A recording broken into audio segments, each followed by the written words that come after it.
reading on behalf of all the women, and I know it's many, you have abused in some way, I say get some help and take an honest look at yourself. I have no respect for any man that belittles, lies, cheats, sleeps around, and uses women for his own power and ego. You are that man. So The View goes after Pete Hegseth, and I mean they go after him. Whoopi's up there reading this whole statement about how he's a man who belittles women, lies, cheats, sleeps around, like she's reading a restraining order on live television. But wait, it gets better. Sunny Hostin has to read a legal notice right after this, and she is literally dying inside as she does it. Watch. I have a very quick statement. It's not going to be that quick. Pete Hegseth has denied any wrongdoing. His lawyer said he paid the woman in 2023 to head off the threat of a baseless lawsuit. No charges were ever brought.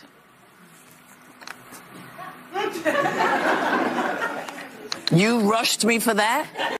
Bro, Sunny had to read that. She literally had to. That's the thing people don't get. They made her read a legal disclaimer on live television because they already went too hard on Pete Hegseth. Like, the show's lawyers were probably backstage like, you need to say this right now. And she's sitting there reading off that his lawyer said he paid the woman to avoid a baseless lawsuit, no charges were ever brought. I mean, she's dying inside reading that. You can feel it. She does not want to say those words. And then Whoopi hits her with the, you rushed me for that? Which is honestly hilarious because Sunny was acting like she had something urgent to say. Like she was about to drop a bombshell. And it's just a legal notice, a CYA statement. That's it. That's the big moment. This is what happens when you go so hard on somebody on national television that your own network makes you walk it back in real time. Like, that's embarrassing. That should tell you something about how far they push it on the show. They literally can't help themselves. And have been for years. And as your mother, it pains me and embarrasses me to say that, but it is the sad, sad truth. Oof. Now she says that she sent a follow-up email apologizing to her son, who she calls a good father and husband. I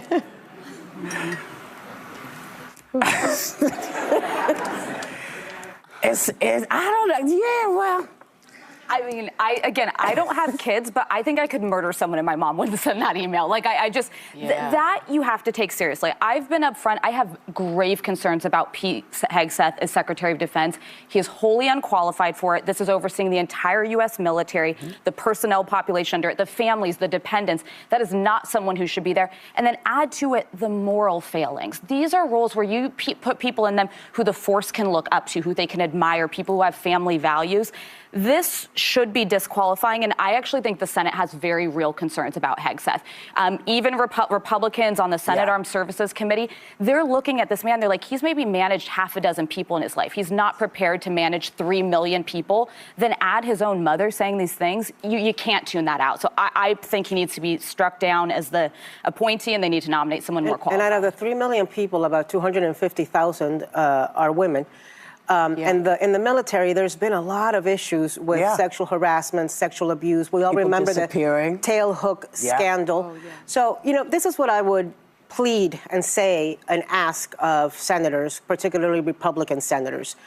Because you stood up against Matt Gaetz, that's not enough. You have a duty to your constituents, to this country, to the Constitution, to the members of the FBI, to the members of the military, to the people who serve this country, to fully vet each and every one of these appointees, particularly folks like Tulsi Gabbard, who there are grave issues about, people like Peter Hegseth, who there are grave, grave concerns about, people like RFK, who there are grave, grave concerns about. People like Kash Patel, who there are grave, grave concerns about. So that you stood up to one does not mean your job is done. Your job is to advise and consent on each and every one of them, and we expect and demand that of you. Yeah, I know we're running out of time, but I want to speak to your point about Kash Patel, who Trump has now nominated for FBI director.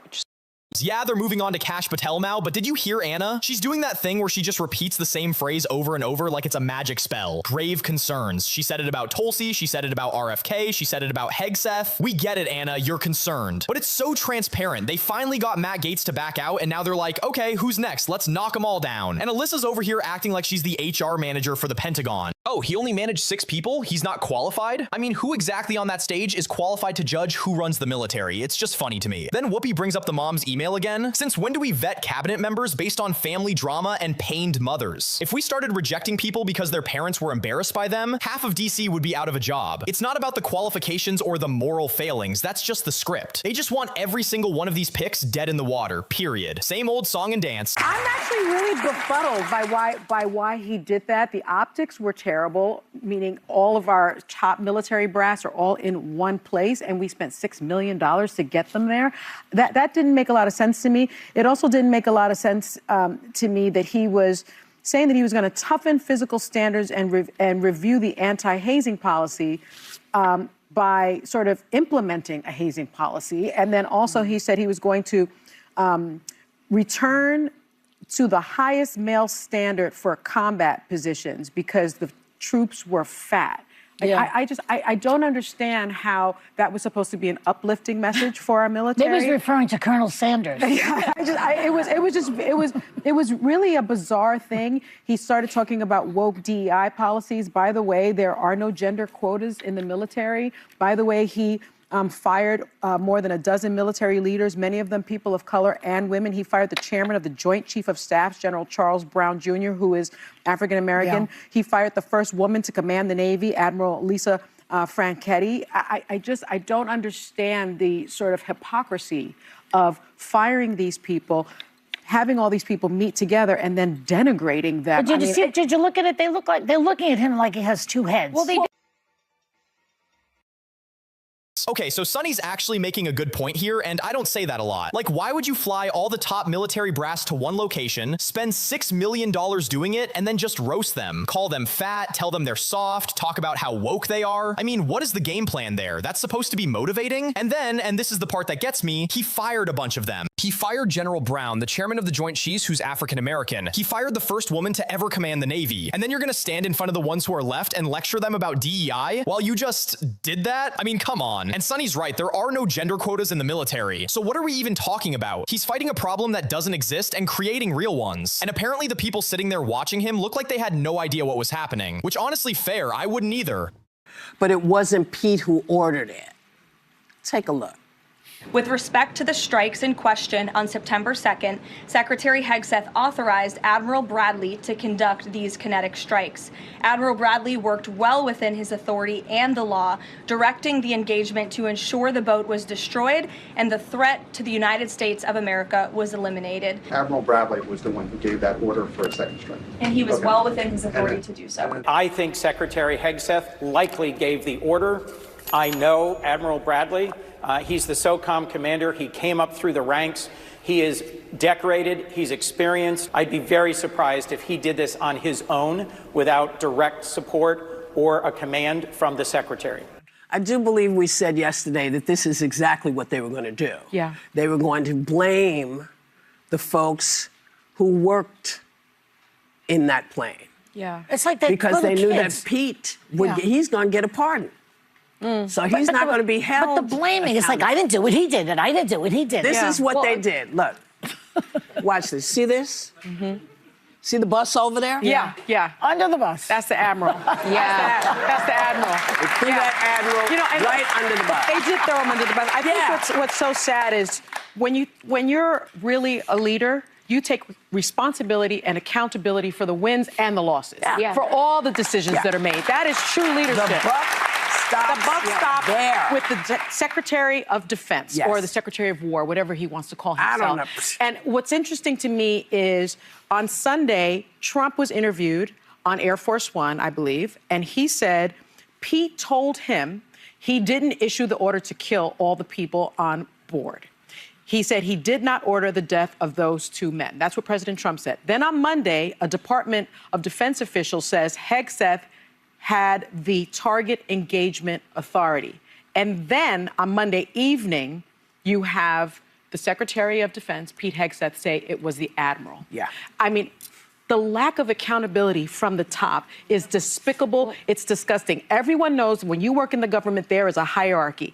And the problem here is if a war crime was committed, everyone's responsible. Yeah. Pete Hegseth is, that admiral is, whoever admiral is, pulled too. the trigger is. It's a horrible, horrible thing. The most Weasley part is they're saying that it's do you notice how legal that announcement was? Yes. Caroline Leavitt normally runs those pretty loose, and her head's up here and everything. That whole thing is language that was specific to this moment, Correct. which means they kind of know they might be in hot water. Yeah. But I thought the worst part was how they blame it on the admiral and then said, but it's fine. Why not just defend your stance? Like, why not take it and say, I made a decision? Because that admiral is incriminated because now. You have to be Agreed, a true but I'm leader. just giving them a suggestion because this was a decorated admiral. Explain to me how this is a war crime. It's not even a war crime because we're not in war. It may just be murder. Oh. It may just be murder. Wow, Sunny really went there. And honestly, that is the most honest thing anyone on this panel has said in years. Because she's right, we aren't at war with Venezuela. So what is this? But look at the absolute circus of excuses they're dissecting. Trump says Pete didn't do it, the DOD says Pete had the power to do it, then Pete says no, it was the admiral. It's just a giant game of hot potato. They threw that admiral under the bus so fast, it's actually kind of impressive. But here is where I lose my mind. These same people on the panel, Whoopi, Sunny, all of them, they don't blink when we send $30 billion to Israel or hundreds of millions to Lebanon. We are funding actual destruction and massive wars every single day, and they call that foreign policy. But two guys on a boat in Venezuela, now suddenly they're experts on war crimes and murder. Please, give me a break. You can't have it both ways. It's either all wrong or you're just picking and choosing based on who you don't like. I am so sick of the double standards. It's just fake.